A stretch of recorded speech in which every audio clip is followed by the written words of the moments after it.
Good morning, Green Acres! Today is Friday. It is October the 16th and a great day to be a Charger here at the Green Acres Middle School. Please stand for the flag salute. Ready? Salute. I pledge allegiance to the flag of the United States of America and to the republic for which it stands, one nation, under God, indivisible, with liberty and justice for all. You may be seated. Don't forget about checking that yearbook email. Make sure you offer up a picture. Right now we're looking for your selfie. That would be your school picture for this year. Let's make sure we do our part to get in there. We want to see you in the yearbook 3 times.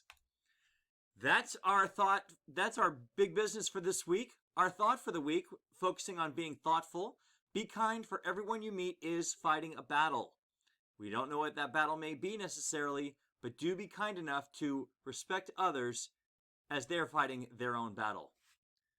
That's it for the day's bulletin. We are Chargers with Heart. We are honest, effective, ambitious, respectful, and thoughtful. So remember, people, wherever you go, whatever you do, be a Charger with Heart.